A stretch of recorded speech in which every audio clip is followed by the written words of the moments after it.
कहानी एक ऐसे घर से जहां शादी का माहौल है, लेकिन टेंशन और शांति इतनी कि शादी का घर किसी जंग के मैदान जैसा दिख रहा था। अरे जैसा मर्जी डेकोरेशन कर दो, पैसों की चिंता मत करो। इतना पैसा जब लड़के वालों को दे दिया तो फूल वालों को देने में मुझे क्या दिक्कत है? अरे धीरे बोलो ना, साफ लग रहा है कि फ्रस्ट्रेटेड हो। अरे तुम तो चुप ही रहो।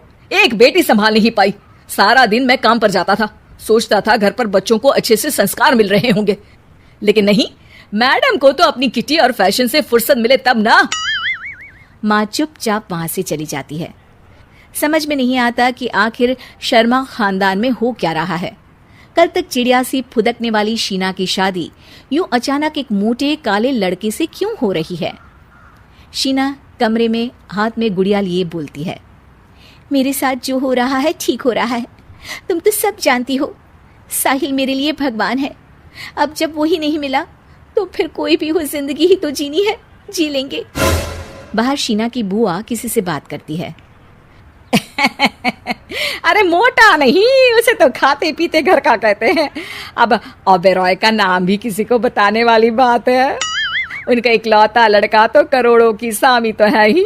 अरे हमारी शीना बिटिया तो रानी बनेगी, रानी।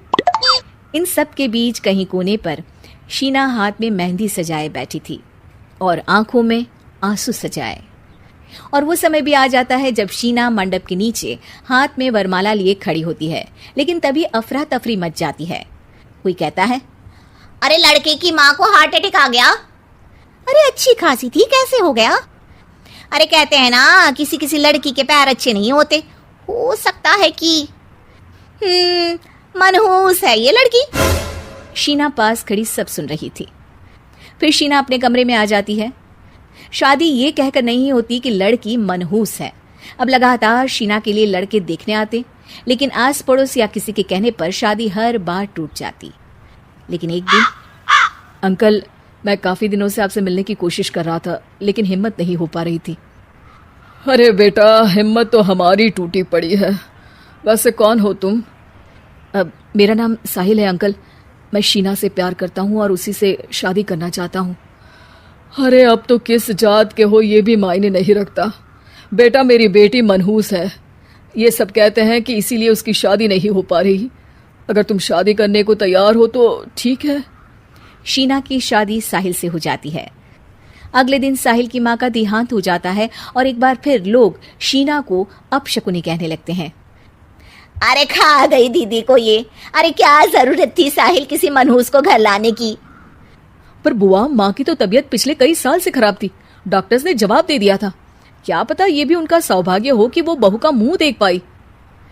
अरे बहू का मुंह देख पाई, या ये कह लो कि बहू का मुंह देखते ही स्वर्ग लोक सिधार गई। खैर, हमें क्या, घर तुम्हारा है, हम तो चले।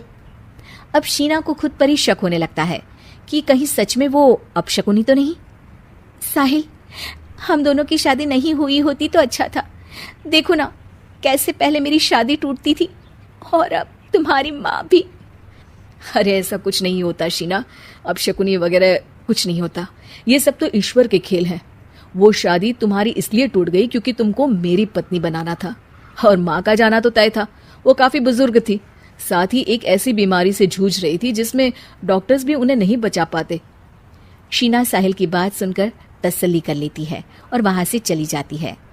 अगले दिन, शीना, अरे ओ शीना। क्या हुआ? उफ, कहीं फिर मेरी वजह से कोई नुकसान? अरे नहीं नहीं शीना, तुम जानती हो, जिस प्रॉपर्टी के केस को हम बरसों से लड़ रहे थे उस पर फैसला आ गया, वो भी हमारे हक में। अब हम करोड़पति हो गए शीना। शीना शांत रहती है। अरे क्या हुआ? करोड़ पत्नी बनकर तुमको खुशी नहीं हुई? शीना की आंखों में पानी आ जाता है। चलिए जी, कुछ तो अच्छा हुआ मेरी जिंदगी में आकर आपके साथ। साहिल शीना को गले लगाकर कहता है, मेरी नई नौकरी भी तुम्हारे ही आने से लगी। ये प्रॉपर्टी का केस जीता, सब कुछ तो तुम्हारे आने के बाद ही हुआ। फिर तुम मनहूस कैसे? ये सुनकर शीना खुश हो जाती है।